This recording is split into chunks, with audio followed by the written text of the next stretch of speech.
नमस्कार दर्शकों, एक मुलाकात इस कार्यक्रम में स्वागत है आप सभी दर्शकों का।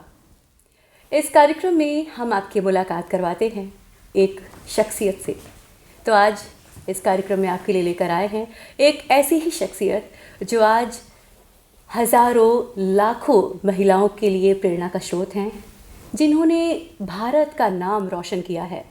आप भारत की सुप्रसिद्ध अंतर्राष्ट्रीय चित्रकार होने के साथ साथ गिनीज वर्ल्ड रिकॉर्ड होल्डर भी रह चुकी हैं। वैदिक शिक्षा आपने प्राप्त करी है, ज्योतिष शिक्षा आपने प्राप्त करी है, साथ ही साथ आप लेखिका हैं और आज समाज के लिए अनेकों काम कर रही हैं। तो आइए करवाते हैं ऐसे शख्सियत से आपकी मुलाकात। जी हाँ, आज हम बात करेंगे डॉक्टर नेहा सिंह से। नमस्कार और बहुत बहुत स्वागत है नेहा जी आपका हमारे इस कार्यक्रम में।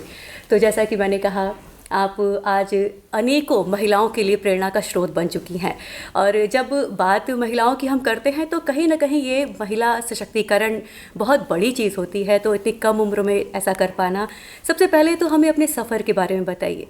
क्या ये बहुत कठिनाइयों से भरा रहा या फिर यूं ही सहज और सरल रहा? दरअसल जब भी हम कुछ करना चाहते हैं या कुछ बनना चाहते हैं तो हमारे अंदर जोश तो होता है। हम हर चीज़ को पूरा करने के लिए अपनी पूरी मेहनत लगा देते हैं। हर सुविधाओं के होने के बाद भी एक जो रुकाव का नाम अगर है वो है समाज। कहीं ना कहीं किन्हीं ना किसी कारणों से आपको वो पीछे खींचने का कार्य करेगी। या तो सामाजिक नियम बताएगी, दायरे कानून बताएगी, उम्र के पड़ाव को बताएगी और स्पेशली अगर आप लड़की हैं तो ये जो कई चीज़ें हैं ये बहुत पीछे खींचती हैं। अगर आप समाज की बातों को अनदेखा करके और अगर सही कार्य के लिए आप निरंतर आगे बढ़ते रहेंगे तो ये जो रुकाव है वो आपके कार्य में बाधा नहीं बनती है, बल्कि आपको सफल होने के लिए और एनर्जी के साथ आपको बूस्ट करती है। तो शुरू में कई चीज़ें रही हैं, जिस तरीके से कि मेरा जो जन्म स्थान है वो है बलिया। तो वहाँ से यहाँ तक आना, काशी आना और काशी में रह के ये कार्य करना, ये मेरे लिए एक टफ़ था। क्योंकि शुरू में आप कहीं पे भी जब आप किसी तरीके का अगर झंडा गाड़ने लग जाते हैं सफलताओं का, तो वहाँ पे लाजमी है कि लोग ऐसे मिलेंगे जो आपका पैर खींचेंगे, किसी भी प्रकार से खींच सकते हैं।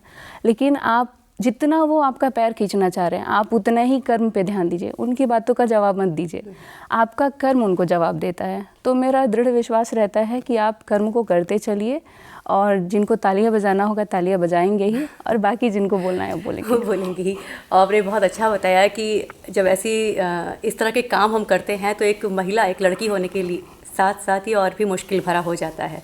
आपने कई वर्ल्ड रिकॉर्ड बनाए हैं, इसके बारे में बताइए हमारे दर्शकों को। क्या क्या बनाए, किस क्षेत्र में बनाए? जितने भी मेरे विश्व रिकॉर्ड थे वो सभी के सभी आप देखेंगे कला क्षेत्र से ही जुड़े हैं। जो सबसे पहला विश्व रिकॉर्ड था वो था भारत का नक्शा बनाकर, फिर हनुमान चालीसा के ऊपर, फिर उपनिषदों के ऊपर, गाय के ऊपर, और ऐसे ही करते करते अभी वर्तमान में जो रिकॉर्ड के लिए बना है वो है विश्व का सबसे बड़ा पुलिस बैज यूएई से जुड़ा हुआ कुछ जी हमारे दर्शकों को होता है। यूएई जो है उसने सबसे वर्ल्ड का बड़ा बैच बनाया था जिसका साइज़ था 1.54 मीटर करके। बट हमने जो बनाया है भारत के लिए वो है सीधे 3 मीटर का।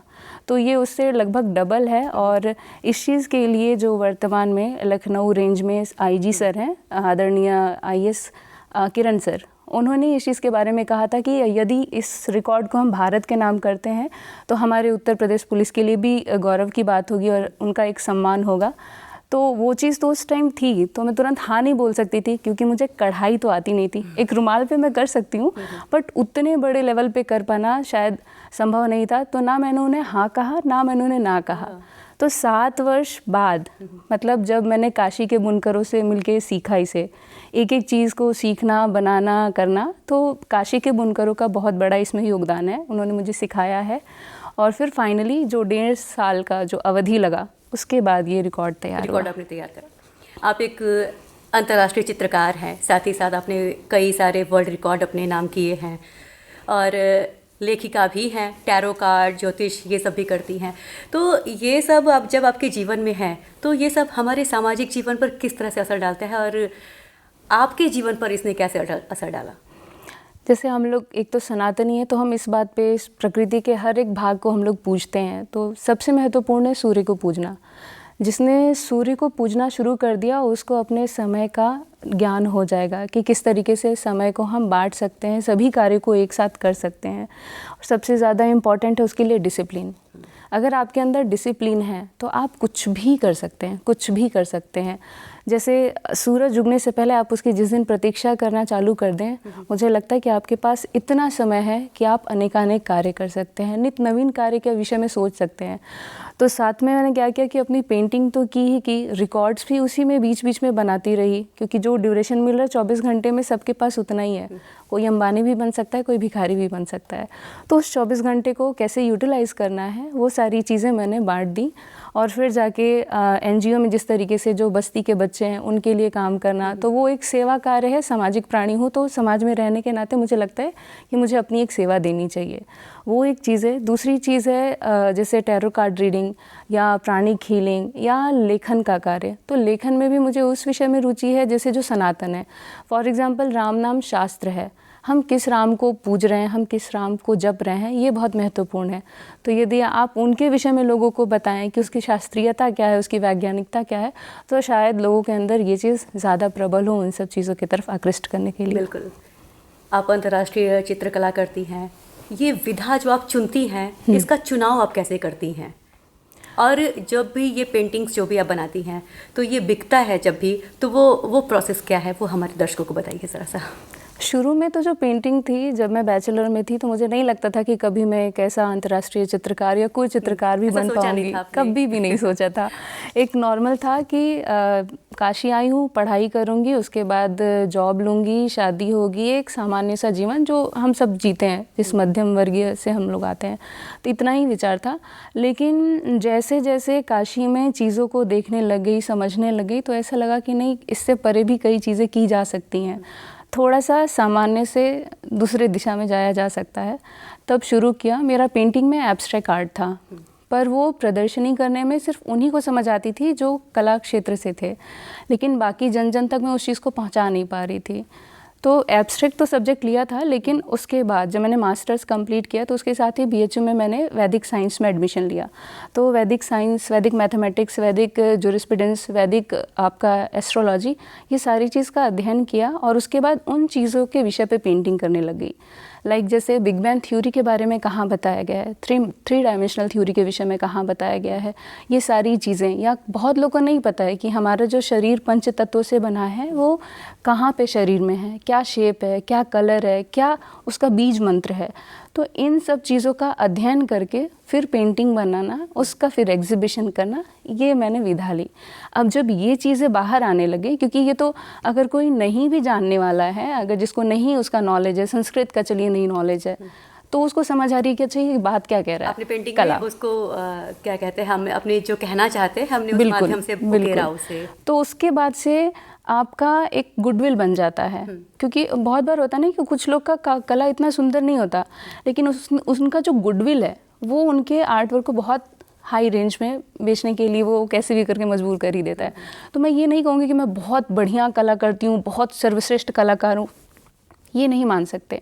इतना मान सकती हूँ कि ये जो इतने वर्षों का प्रयास रहा है, इतने दिनों से जो कार्य करती रही है, उसका फल है कि सिर्फ उस एक टैग पे जो पेंटिंग 5,000 की है वो सीधे 50,000 में जाती है। ये आपके टैग जो आपने वर्ल्ड रिकॉर्ड का बनाया, जी बहुत बड़ी बात है हम लोगों के लिए और बहुत सम्मान की बात है ये हम सभी के लिए।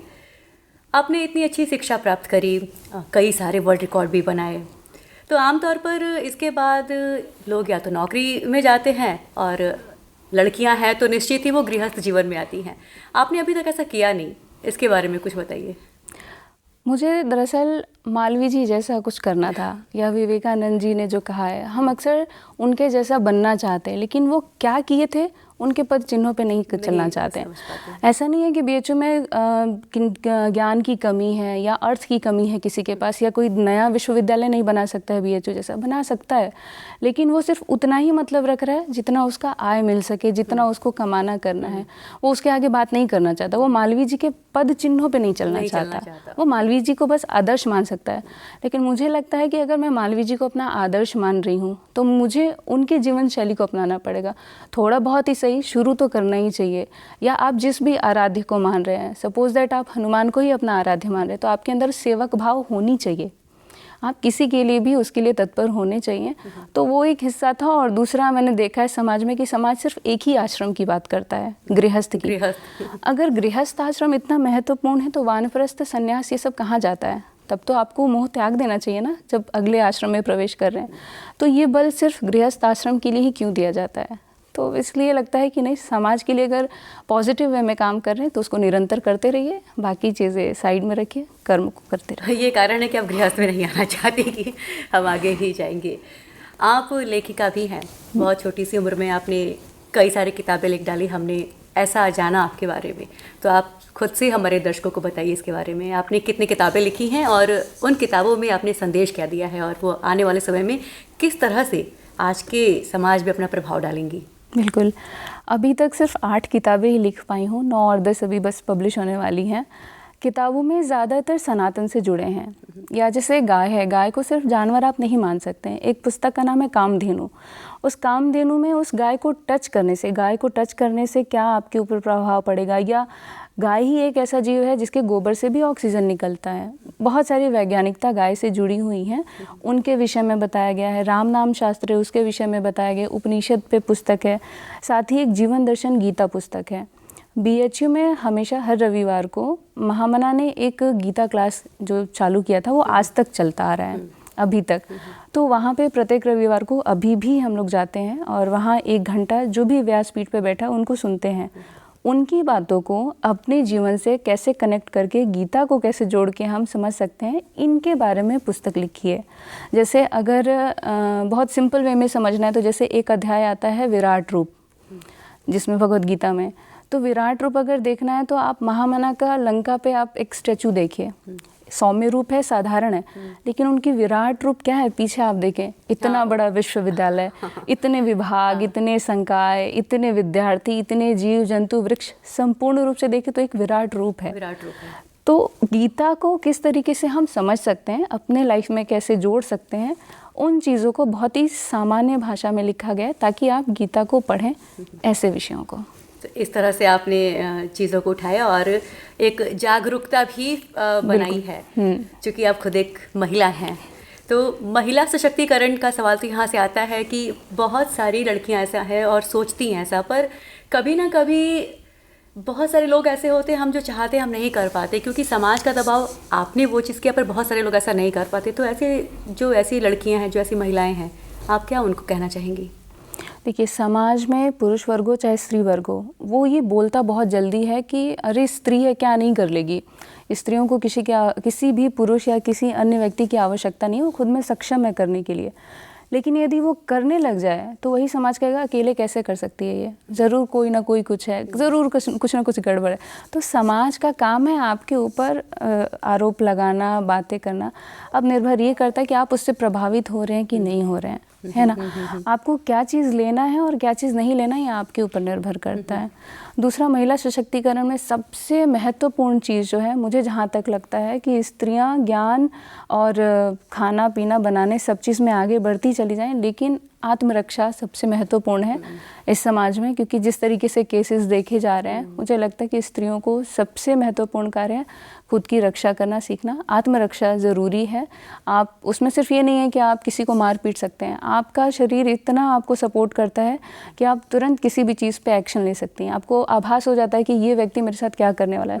तो सबसे महत्वपूर्ण है आप अपनी रक्षा स्वयं करें, अपने समाज को ही ये बल दिया है कि वो समझ सकती है कि हमारे साथ अच्छा हो रहा है या बुरा हो रहा है, हम समझ सकते हैं। पर मैं इस मामले में पुरुषों को भी उतना ही बराबर मानती हूँ क्योंकि पुरुष को पता है कि ये मेरा यूज़ कर रहा है कि नहीं कर रहा है, या कर रही है या नहीं कर रही है। वो जानते हुए भी उस चीज़ को कर रहा है कि ठीक है, वो बेवकूफ़ नहीं है। जितना सिक्स सेंस स्त्री के पास है उतना पुरुष के पास भी है। ये हमारे यहाँ जो पुरुष अलग स्त्री अलग जो चीज़ है, ये नहीं हो कि सब समानता है, मुझे इतना ही लगता है। नारी सशक्तिकरण के साथ साथ पुरुषों के साथ जो शोषण होता है वो बहुत जल्दी खुल के बाहर नहीं आता है। तो मुझे लगता है कि दोनों का मन में रख लेता है, या पुरुषों के साथ जो शोषण किए जाते हैं, रेप के केसेस स्त्रियों के बाहर आते हैं, पुरुषों के साथ जो होता है वो बाहर नहीं आ पाता है। तो मुझे लगता है कि दोनों को समान दृष्टिकोण से देखना चाहिए, केवल एक पे हम प्रेशर दे रहे हैं, इसका मतलब कहीं ना कहीं हम पीछे हैं। तो इसलिए मैं दोनों को इक्वल मानती हूँ। नहीं, आज हमारे साथ भारत की प्रसिद्ध अंतर्राष्ट्रीय चित्रकार और गिनीज वर्ल्ड रिकॉर्ड होल्डर, साथ ही साथ जिन्होंने टैरो कार्ड, ज्योतिष, लेखिका और समाज सेवा में अपना इतना योगदान दिया, जो आज की नारी के लिए एक प्रेरणा स्रोत बनी हुई हैं, और अभी जो खुद ही इतने कम उम्र की हैं और आने वाले समय में ये भारत का नाम जो है निश्चित ही और भी आगे ले जाएंगी।